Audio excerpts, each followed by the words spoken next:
Hello everyone, thank you for being virtually here today for my talk. I will be presenting our work, HybCache, a hybrid side-channel resilient cache for trusted execution environments. This is a collaborative work with my colleague Tommaso Frassetto and Professor Sadeghi at the System Security Lab at the Technical University of Darmstadt. The recent outbreak of microarchitectural attacks is representing a disruptive paradigm shift from software vulnerabilities.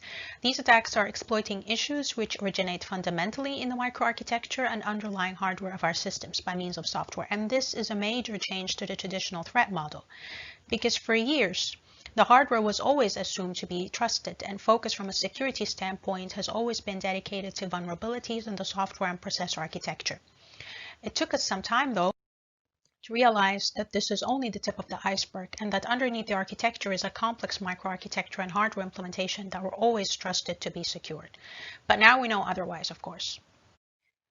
In fact, many of our microarchitecture's modern features that primarily aim for the performance boost are at a persistent trade-off with security and side-channel resilience of our processors, and we can neither eliminate them entirely for the sake of security, and nor can we disregard their security implications for certain sensitive applications. So this is a trade-off that we think cannot be overseen anymore, and it's time it becomes incorporated by design into our processors. One very prominent such feature is shared buffers, particularly shared caches, and this is what I'll be focusing on in this talk, where I'll be presenting HybCache, a cache microarchitecture that we propose to provide selective and on-demand side-channel resilience for trusted execution environments. HybCache represents only a first stepping stone into how we can embrace this performance security trade-off and provide it by design into our microarchitecture.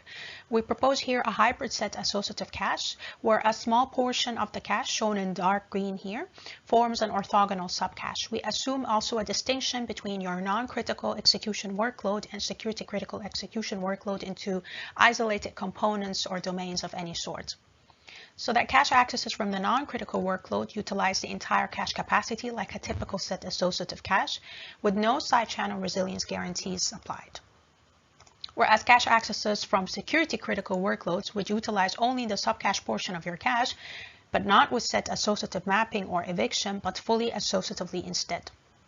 Ultimately, this provides a mechanism by design in our cache and microarchitecture for execution to only incur a performance cost for the more sophisticated side-channel resilience guarantees only when they are required. So that we're all on the same page here, I will quickly demonstrate an oversimplified example of how a shared cache is accessed to show where the leakage is generated. So consider a typical set associative cache like the one shown here, consisting of sets, S sets, and WAs. Each cell is a cache entry consisting of a tag store that holds the tag bits of the memory address and a cache store that holds a cache line, usually 64 bytes. Now, the set index bits of the address are used to map the memory address to a particular and only one cache set that it can be stored to. Once the cache set is located, the tag bits of the address are then compared in a parallel lookup with all the tag bits of the entries in this set to locate a match. Once the tag match is located, the block offset bits of the address are then used to access the particular requested byte block from the cache line. Now, the very inherent reason caches are used is why they're exploited. Caches significantly enhance performance of our modern-day processors because they and closely coupled caches are much faster than DRAM accesses to main memory. So when a piece of data is accessed for the first time, assuming it's not being prefetched in cache, it needs to be fetched from DRAM. Now, the next time this data is accessed, it's found cached, and this results in a much faster memory access. This difference in latency is directly observable by the software, otherwise there would be no point to it, and it's exactly this timing channel which can be exploited, usually because of set associative mapping and eviction, to leak otherwise sensitive data. So our design to mitigate conflict-based and access-based cache attacks is inspired by some key insights.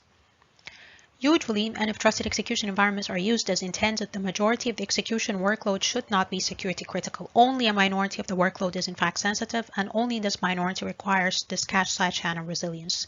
And this portion of execution should already be allocated to some form of isolation anyway, such as a trusted execution environment. Otherwise, side-channel resilience would not even be a concern.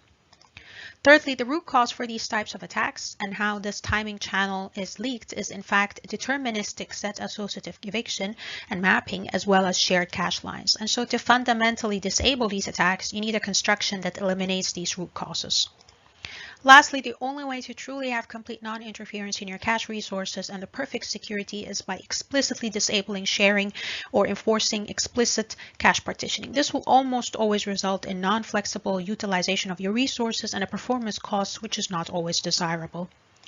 So our requirements for a cache microarchitecture design is to have dynamic and flexible resilience and utilization among the non-critical and critical workloads. And we also want to achieve this while incorporating a performance security trade-off such that the security guarantee is only enabled for security critical execution while maintaining unaltered cache behavior and capacity and performance for the rest of the execution. We also require to preserve backwards compatibility in case no isolation is enforced in the system and to maintain flexible usability. So we assume for HybCache that some form of isolation is already enforced in your system and that security or privacy critical code is already allocated to an isolated component. We call these different isolation domains. These can be trusted execution environments or processes or Dockers or virtual machines. The HybCache construction is entirely independent of that. We assume that the isolated execution is the minority of the workload, as I said earlier. Finally, we have to assume that the attacker and victim processes are, of course, not in the same isolation domain. Now let's consider here a multi-core architecture with core exclusive L1 and L2 caches and a shared L3 cache. The dark green ways here are reserved in each cache level to form an orthogonal cache structure called the subcache for the isolated execution. This achieves soft way-based partitioning of some sort, except that it is not strict partitioning because the non-isolated execution can still also use these ways but with least priority. So if a cache access request comes in from the non-isolated execution domain, the entire cache ways are available for it. This is conventional cache behavior with set associative mapping and eviction, and nothing is changed here and no side channel resilience is applied. But if an isolated cache request comes in, only the subcache ways are used. The subcache ways are, however, accessed and utilized in a fully associative manner. This means that any memory block that is accessed by the isolated execution can be mapped to any cache entry of the subcache. So set associative mapping and eviction is not applied here anymore. And if a cache line is evicted and the same memory block is accessed again, it can be stored in any of these subcache entries. So using a random replacement policy for all the subcache ways means that any line is equally likely to get evicted and replaced. And so the new memory block can end up in a different cache entry in the subcache, assuming that a true random number generator is being used to choose the entry. This fundamentally disables this deterministic and consistent set associative mapping and eviction for a selected number of ways that are reserved for the isolated execution. So in order to serve these different types of cache access requests differently, the cache controller requires to be modified. I will go through the controller flow to demonstrate better how this works. The ID of an incoming cache request is first checked to see whether it's isolated or not. If it's a non-isolated request, the normal set associative querying subcache ways are included in there is applied. Tag bits are used in the located set to locate a matching tag. If no matching tag is found, then a cache miss is generated. And then any replacement policy is applied to select, evict, and replace a cache line with the new one.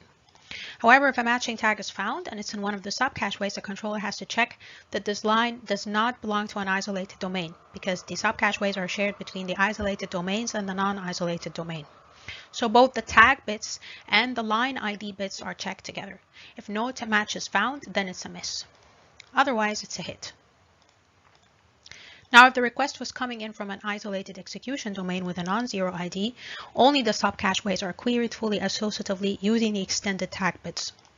Now, if no way with both matching tag is found and a matching owner ID is located, then it's a cache miss.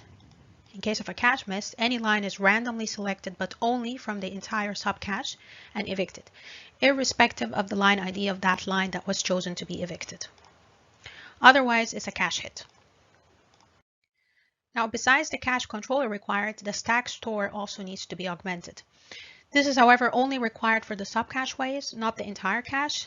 The tag bit storage needs to be extended to support global eviction and lookup within the subcache. The domain ID of the domain owning the cache line also needs to be stored to ensure that only the owner of this line can hit it or flush it. So the incoming cache access request also needs to be extended with the domain ID that is issuing the request. So essentially here we have a number of hardware design the trade-off decisions involved, namely being the size of the subcache and the maximum number of concurrent isolation domains that can be supported by the microarchitecture. We invite you to check out our paper on more details on how this is seamlessly integrated into any TE architecture, as well as our security analysis. I'll only briefly summarize our security guarantees here.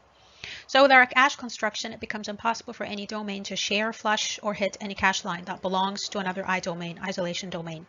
And this effectively mitigates all access-based attacks such as flush and reload, while still allowing support for shared memory without coherence problems. Secondly, because set associative eviction of the subcache is eliminated, it becomes impossible to compute and construct an eviction set. This makes contention-based attacks much more difficult, such as prime and probe. Finally, the cache hits of one process or domain cannot be observed by another domain. However, because of the dynamic sharing between domains that we still allow by design, an attacker can detect if its cache lines were evicted and can use this to infer the victim's working set size.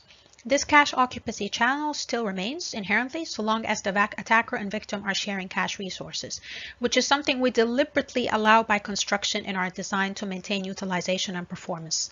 The attacker can only infer the working set size of the victim, but no information on which address is accessed by the victim. Again, we stress that the only way to eliminate this channel is to enforce strict partitioning across the domains. To evaluate the logic and area overheads, we implement HybCache for an open source RISC-V processor. For the performance evaluation, we use a Gen 5 base x86 emulator. To evaluate the impact of isolating one process in the context of an SMT processor, we configure Gen 5 to simulate two processors connected to a 3-level cache, as shown here. We choose 8 mixes of programs from the Spec 2006 benchmark suite, similar to related literature for our experiments. Our baseline for comparisons is when both processes are not isolated. We configure either 2 or 3 ways per set for the subcache, and we measure the overhead as the relative change in the instructions per cycle. We show here that the geometric mean performance overhead of the isolated process is 4.95% for 2 isolated ways and 3.47% for 3 isolated ways per set. We emphasize, though, that these overheads are only incurred by the isolated process, which requires the side channel resilience.